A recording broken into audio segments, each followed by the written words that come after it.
Olá, você que está ligado aqui no Rio, eu sou Marcelo Lucas e está começando mais um resenha. E hoje aqui comigo, Antônio Ricardo. E Antônio, beleza? E o convidado especial que veio direto do Havaí para fazer essa resenha aqui com a gente, Bruno Lemos. Marcelinho. E aí, Bruno, prazer, como é que tá? valeu, Tudo bem? É isso. Isso aí, Bruno tá com vários projetos aí, né? Acabou de lançar um livro, filme, videomaker. Sempre quando acaba lá a temporada havaiana, vem aqui pro Brasil passar um tempo, né? Ver família, ver os amigos. Como é que é? O cara sai do Rio. Guaraná também, né? Guaraná também. O cara sai do Rio, mas o Rio não sai do cara, né, velho? Tipo assim, tem que estar de volta, que é tudo que a gente sabe, assim, um pouco da vida, a gente aprendeu aqui no início, então muito bom estar de volta aqui no estúdio do canal, né, cara? Comecei basicamente minha carreira como cameraman aqui, como apresentador editor. E tal, editor. Pô, mandou muito material maneiro pra gente, né? Cara, Pô, quanta então, coisa que a gente tem aí, canala, né? Pô, vocês que já acompanham a gente aí há bastante tempo sabem que Bruno Lemos foi um dos pioneiros no blog, de blogueiro, de blogueirice. Verdade, porque assim, você próprio gravava o seu programa ali, pô, em 2006, 2007, ninguém fazia isso. Interessante ter levantado isso, acho que eu conversei esse dia com o Antônio sobre isso. Porque assim, na verdade, quando o Ru entrou no ar, eu já trabalhava como câmera. E o Antônio chegou e falou assim, cara, se tu quiser continuar trabalhando aqui, tu tem que ser apresentador. Eu fiquei naquela, putz, será? Não é jeito, né? Vergonha porque eu acho que quando também. você tá sozinho com a própria câmera, com o celular, tu fica mais à vontade do que quando tem um cara te filmando, você com o microfone na mão e tal, né? Ainda vou dizer outra coisa, né? Praticamente a gente inventou os stories, cara. Pô, a gente devia ter ganho porque a gente tinha o programa do Bruno na cola também, que era a galera se gravando e mostrando. Muito bom, né? na cola, eu lembro. Então os stories nasceram aqui no...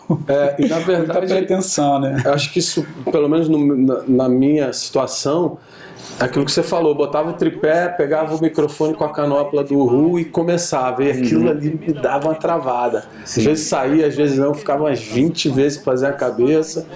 E aí, cara, não sei se foi o Bocão, se foi o Antônio, alguém chegou e falou, brother, esquece o microfone. Vai, o canal é um walking show. É walking show. Vai lá e conduz o espectador, entendeu? E aí quando eu comecei a fazer o selfie, cara, a coisa fluiu melhor. Teve gente que, cara, já vi gente chegar e falar, pô, isso tá ridículo, não sei o quê. Pô, tá maluco? Né, cara? E, cara, anos depois é o que a gente mais vê, pessoal fazendo selfie, então crédito aí pro Ru, hein? Pioneiro. Muito bom. Pioneiro nas ideias, né, cara? E aí, atualmente, né, Bruno, como é que tá aí seus projetos, né? Você lançou um filme junto... Pô, teu filho também, né, cara? Inspirado por você. Cara, tanta história, a gente tá tanto, né, aquela correria, tem que, né, tá sempre se reinventando, sempre reaprendendo as coisas, adaptando, né? Que acaba que o tempo vai passando e as coisas vão, graças a Deus, acontecendo. Pois é, o Chiari, ele queria ser fotógrafo, a gente ficou meio... Eu e a Cláudia, a gente ficou meio assim, pô, vai ser fotógrafo, né? Eu venho de uma carreira de quase 30 anos, a gente sabe que não é fácil. Na época das revistas era até legal, na época, né, das televisões, assim, iniciando, tinha orçamento. Agora com mídia social, ficou um pouco mais difícil. Então, assim, tu vê teu filho querendo jogar a vida dele profissionalmente nessa carreira, eu fui contra. Mas assim, rapidinho, né? A gente já vi entrevistas suas com o Antônio, em outros lugares também, você falando que quando você se mudou para o Havaí, você trabalhou muito em construção civil e tal, e surfava de vez em quando. E aí você foi, o cara tirou uma foto tua, você foi perguntado, ela falou, pô, $100. Aí, né? Tu falou, o que eu tô fazendo aqui na construção civil, tendo a oportunidade. Então foi meio que, foi uma oportunidade, ou você já foi para lá, tipo, gostando de fotografia? Não, nem foi pouco. mesmo para... Até porque na época que eu fui, eu trabalhava como repórter nas revistas, eu escrevia matéria para as revistas, eu sempre andava com a galera da fotografia, mas eu nunca almejei. Isso foi assim, tipo, começando a surfar, pô, estamos no Hawaii, cara, quanto custa a câmera? Vamos comprar para registrar nossas caídas, entendeu?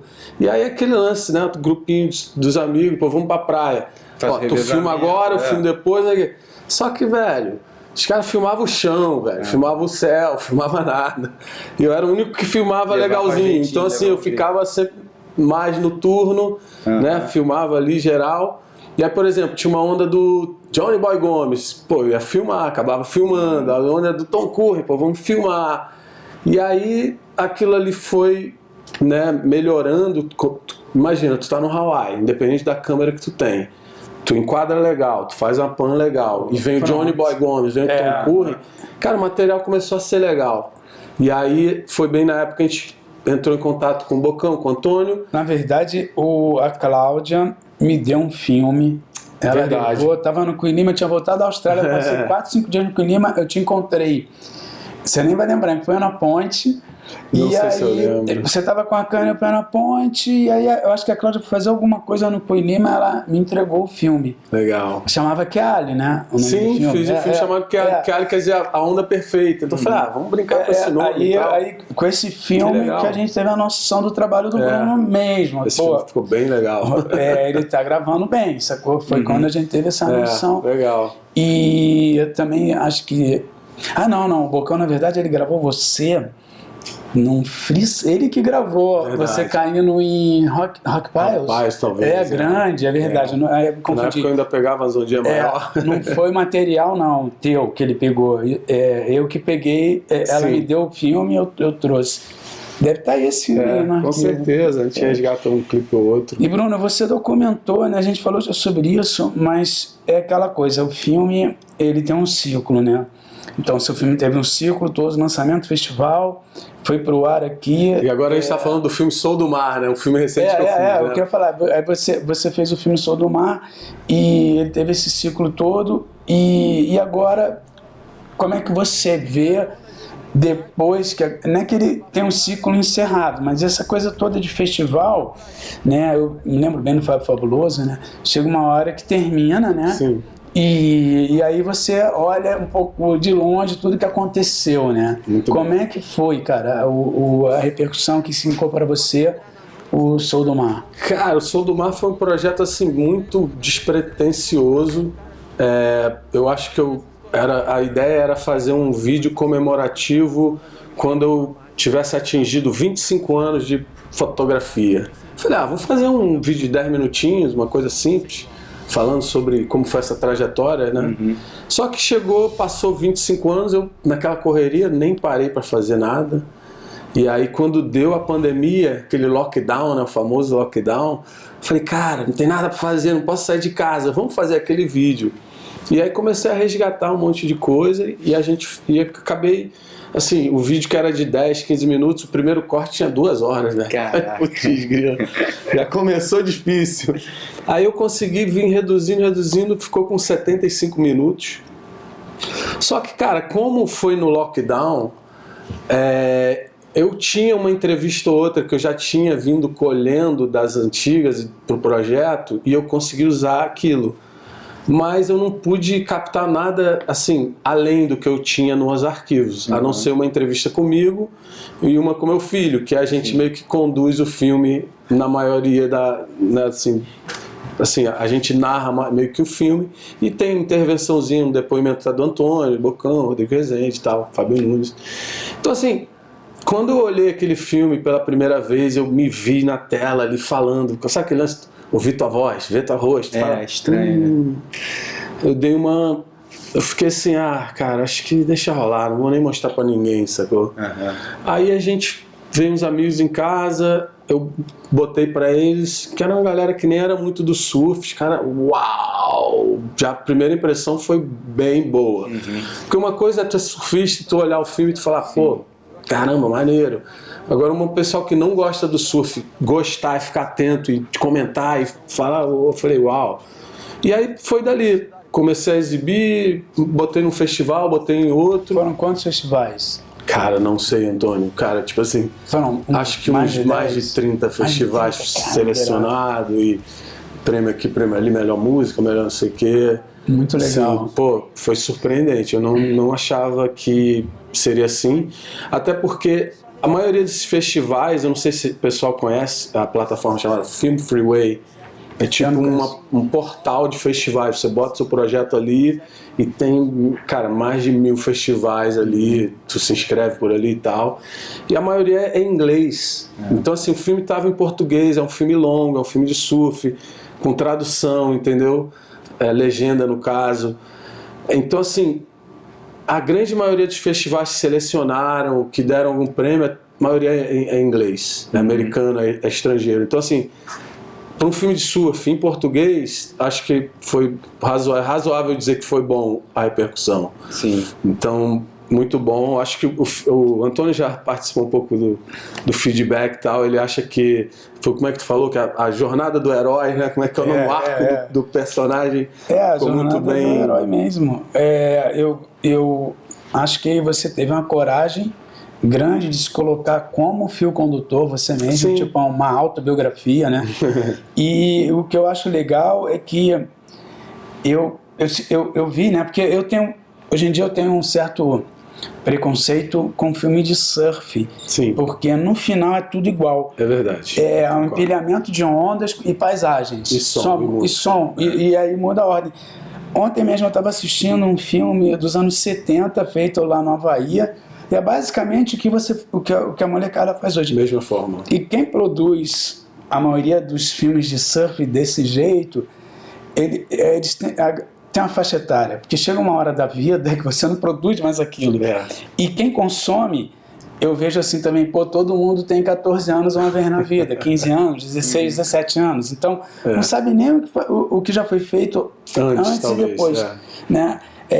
Tem vários aspectos que eu acho bonito, acho legal, mas eu não valorizo tanto, no bom, não é no mau sentido não é o trabalho de ninguém, eu digo eu como espectador. Agora o seu filme, você colocou a tua cara ali, você narrou de um jeito diferente, e eu tenho pesquisado muito sobre documentários recentemente, e realmente é uma linguagem diferente. E eu estou vendo filmes assim agora também, que estão com uma linguagem diferente de contar uma história, né? Então eu sou fã do filme, parabéns, mandou bem demais. Não, eu até tenho que agradecer aqui que grande parte da minha carreira foi aqui no RU, tanto você quanto o Antônio, tanto você quanto o Bocão, cara, super incentivador. Acho que eu não sei se eu conseguiria ter, né, progredido tanto, chegado aonde eu cheguei sem, né, alguém acreditou em você, alguém chegou e falou, vai filmar o circuito mundial, vai editar os programas, vai. Cara, eu lembro até hoje tendo uma aula com o Bocão como operar Betacam. Vem aqui em casa, beleza, vamos lá. Assim, me explicou tudo, os ND, como dar lente, bateria e tudo. Vou te falar, eu acho mais fácil a Betacam do que hoje em dia. A Betacam ali com 4 coisinhas você resolvia tudo. Mas, pra tu ver, Antônio. mas era distante da gente. Eu comecei, o meu diferencial no início da minha carreira foi imagem dentro d'água, que muita gente não filmava, era difícil ter alguém que faça caixa legal e tal. E as câmeras eram desse tamaninho. Entendeu? Então imagina, tu chega aqui, tu começa a trabalhar e a câmera é desse tamanho, o tamanho da bateria é o tamanho da câmera, entendeu? É outra coisa. Inclusive para tu filmar, quando você vai filmar na rua, cara, tu tá com a câmera desse tamanho, o pessoal muda, não é fácil. Antigamente tinham outras coisas também, tipo, era filme, né? Você fala, pô, vale a pena, vou tirar, não tiro. Tem uma história até do Bocão clássica de um tubo lá do cara em pipeline que ele parou de gravar, querendo economizar fita e o cara saiu depois da baforada e ele fica nessa cara, difícil, cara. Tubo do cara. Pois é, os volumes eram gigantes. Surf é difícil tu querer empreender da forma que os caras empreendem, fazer canal, vários programas, arquivo, nível internacional. Como um dos maiores trabalhos que eu fiz no meio do surf foi com eles. Tu lembra na época da... nós somos contratados. Como é que era o nome da empresa? Que fazia tinha um contrato com a WSL, na época a ASP, era Dynacom, mas eles chamaram a gente direto, né? Não foi nem a Dynacom, a WSL. Sim, acho que a Dynacom teve uma interrupção no contrato. E aí chamou a gente, nós fizemos alguns programas. E a primeira oficiais. Produtora que foi chamada foi uma dos caras. A gente foi para Jeffreys Bay filmando oficialmente para a WSL. Então, assim, tem que tirar o chapéu, né? Uma coisa que eu tô com um livro aqui do Bruno, que a gente vai falar, um novo projeto dele. Que legal. Mas não sei se eu começo quer dizer, eu tô fazendo um projeto pequeno, mas na verdade ele começou, pouca gente sabe, né? Diversificou. Tem gente que sabe, mas tem muita gente que não sabe, né? Que pouca gente sabe. Vocês deram uma diversificada, né? Você e o que a Ali, a Cláudia também, e foram por esse lado de alimentos, né? Vocês abriram uma Lua Vai Café no Havaí, né? Sim, o que aconteceu foi exatamente isso que no início a gente estava falando, que eu fui um pouco contra o lance dele ser fotógrafo, porque eu entendo bem esse meio, eu sei que às vezes é difícil tu ter um futuro assim bom. E depois da pandemia, um amigo meu tinha 2 restaurantes, um restaurante brasileiro e uma casa de açaí, que ficou fechado ali um tempo. E eu, assim, comigo mesmo, eu sempre tive isso, cara, quando eu parar de viajar e ser fotógrafo e tal, eu vou querer ficar só no Hawaii, vou abrir um branding ou de um açaí, alguma coisa, uma bebida. Sempre tive esses 2 projetos na mente. E aí quando esse restaurante fechou, eu cheguei pro rapaz, Marcão, aí Marcão, vamos reabrir isso aí. Ele, aqui a chave, brother, faz o que tu quiser. Então a gente entrou, foi uma boa oportunidade, numa fase difícil, né? Depois da pandemia, a gente começou um restaurante, fizemos uma casa de açaí lá, chamada Malu Havai, que quer dizer perto, lago, né? Lagoa, que é um negócio em frente a um lago muito legal ali. E a gente começou a empreender. E nessa, foi aí que entrou o projeto do Guaraná. O nosso açaí, cara, do nada bombou, porque a gente, Rio de Janeiro, comecei a botar aquele guaranazinho e tal. Fora isso, a gente começou a fazer uns cremes, cara, de maracujá e de abacate, que nem aqui tem um creme de cupuaçu e tal, a gente não tem isso lá, mas maracujazinho, abacate. Cara, do nada o negócio explodiu. John com o nosso açaí, Billy Camper, Blendon McNamara. Em, assim, um mês de restaurante aberto, a gente deu a sorte do maior jornal lá do Hawaii, tá fazendo uma matéria sobre manga no caderno de gastronomia deles, e a gente tinha um creme de manga também, já na capa do jornal. Então o negócio explodiu em um mês. E a gente, como trazia o Guaraná do Brasil para adoçar o açaí, eu tive a sacada de começar a engarrafar também o Guaraná, né? Aquele Guaraná tradicional aqui do Rio de Janeiro. E, cara, do nada o Guaraná era a bebida que vendia, assim, 10 vezes mais do que a água, do que a Coca-Cola, do que a Red Bull. E aí, quando eu participei isso pro Antônio, ele querendo empreender na América, alguma coisa, ele, como empreendedor, falou, cara, vamos levar isso para frente. E aí o Antônio trouxe o Guaraná não só para o Brasil, mas também me ajudou a gente fazer uma fórmula revolucionária que, com muito pouco açúcar, com ingredientes naturais. O Antônio pode até falar um pouco mais sobre isso. Patrocina até o programa que a gente tá. Aí tá aqui o Guaraná. Essa garrafinha de 300. Marcelinho já tomou. Já bom pra caramba. Tem o de açaí, que tem muita gente que fala que é melhor ainda. Então, assim, é um produto que, assim, a gente vê, assim, já é um sucesso como produto. Agora, como empresa, tu tem aquele desafio, porque é um mercado muito grande, muito fechado, muito difícil de penetrar, o lucro em cada unidade é mínimo, então assim, você ganha realmente na escala do produto, de vendas. Então, aí tem as estratégias, né? Aí você vai botar um preço mais barato pra galera comprar, gostar, fidelizar e depois, né? Mas então, assim, já tá batendo 100 pontos de venda. Cara. Tá crescendo então, sem parar. Assim, é difícil, mas é isso, cara. A gente tem que empreender, a gente tem que ir pra frente, porque a gente hoje em dia, assim, pela visão que eu tenho, o mundo tá um pouco mais difícil, assim, economicamente, né? Então, assim, se a gente ficar um pouco, assim, talvez acomodado ou, sei lá, tem que empreender, tem que ir para frente, tem que fazer acontecer. Falando nisso, né? E agora também tem o outro lado do Bruno, que lançou esse livro aqui, Segredos da Mente. Um experimento revelador. Pois é, cara. Aqui, ó, vou botar aqui. Eu jamais, se tu falar, eu ia imaginar que a gente estaria aqui falando sobre um livro que eu escrevi, até porque... Conta um pouco, cara, Bruno. Eu acho que na minha vida inteira eu devo ter lido uns 4 livros, assim. Eu sou um cara que não leio livro, então para te escrever realmente é um pulo, né? Tu tá aqui e vai escrever livro. Na verdade, esse projeto começou... O Kelly, meu filho, ele estava numa agência de modelo, começou a fazer uns casts para uns filmes e, cara, pegou um projeto grande, um filme de Hollywood com Dwayne Johnson, Kevin Hart, que era o Jumanji 2, era na ponta no filme. E, cara, eu falei para ele, meu irmão, se tu pegar mais 2, 3 e começar a avançar nesse meio, vai se dar bem. Sim. E a gente começou a especular, entender como que funciona o meio, e ele tinha falado que, tipo assim, a primeira coisa que tu tem que ter um agente. Só que para tu ter um agente, você precisa ter que eles chamam em inglês um acting reel, que é tipo assim, uma coletânea de imagens em vídeo você atuando. E aí tu com o Reel é tipo um portfólio em vídeo. Sim, sim. E aí, cara, eu cheguei e falei, pô, cara, vamos começar a fazer uns filmes independentes, eu e você. E a gente fez, o primeiro filme que a gente fez, Animal, deu até assim, foi legal, deu uma repercussão em alguns festivais. Depois fizemos outro.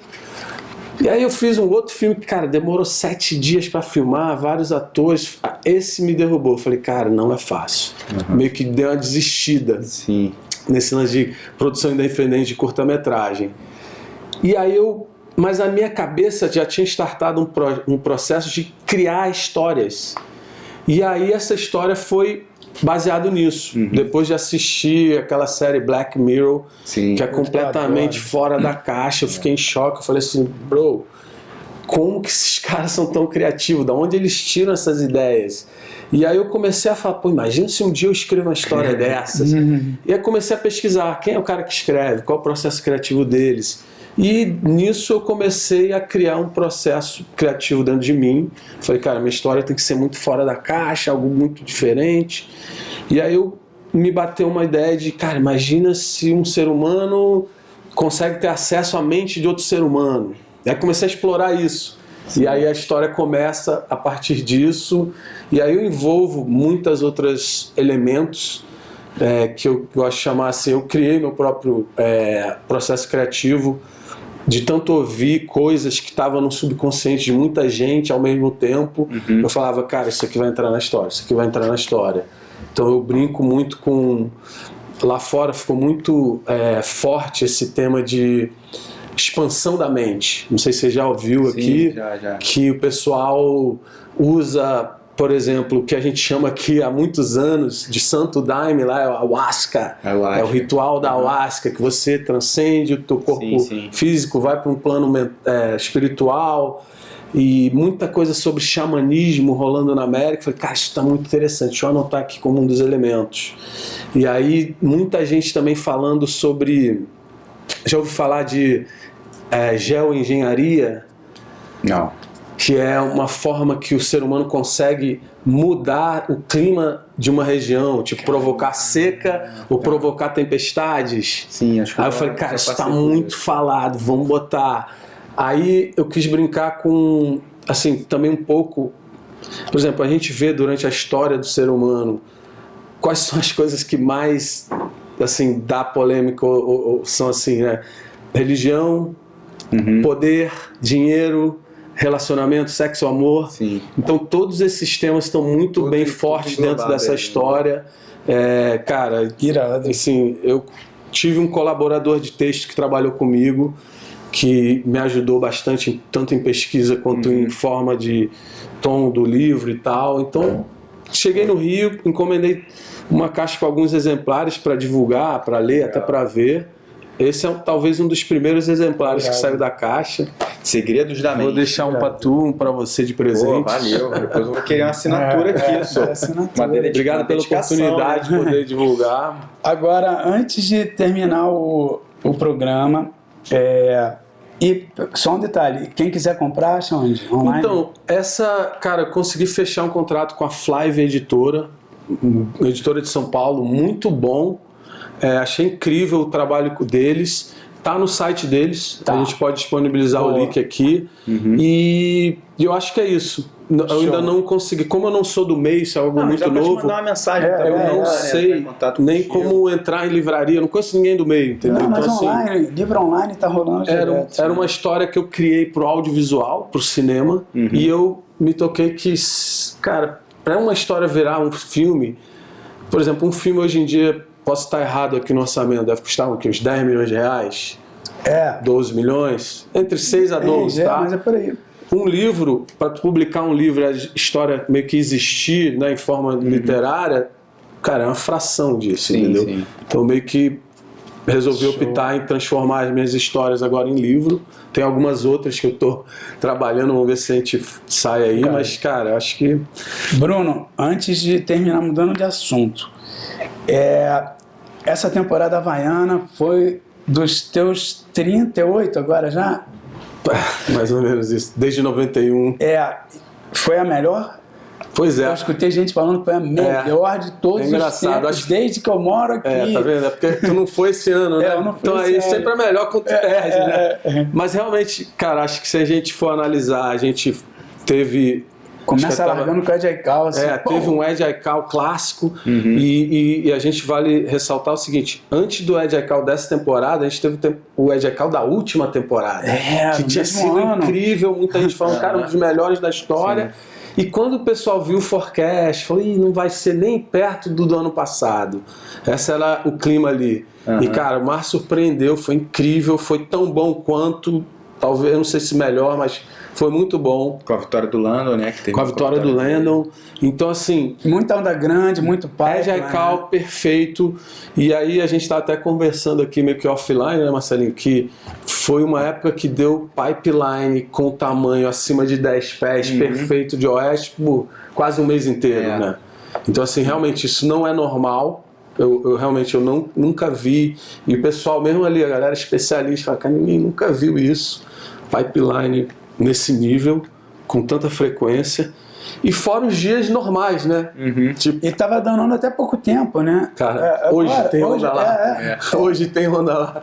A gente tá em maio, né? Sei lá, também não precisa falar a data, mas a gente tá quase no verão havaiano e tá dando onda. Então, realmente... Pô, maneiro, Bruno. Muito legal te ter aqui. É legal que sempre quando você vem pro Brasil, você vem aqui, né? Faz uma visita pra gente, grava um resenha, grava um papo reto. Um prazer. E, pô, sempre bem-vindo, cara. Maneiro te ver. Obrigado, também, Marcelinho. Obrigado aí, parabéns pelo trabalho. Obrigado, Antônio, por tudo aí. E é obrigado isso, aos telespectadores do canal Rufiel. É isso. Obrigado. Tomara que você volte aí com a gente também, com os novos caunalos aí. Vambora. É isso, galera. Obrigado aí todo mundo que foi com a gente até aqui. Mais um resenha foi pra conta. Um abraço e até a próxima.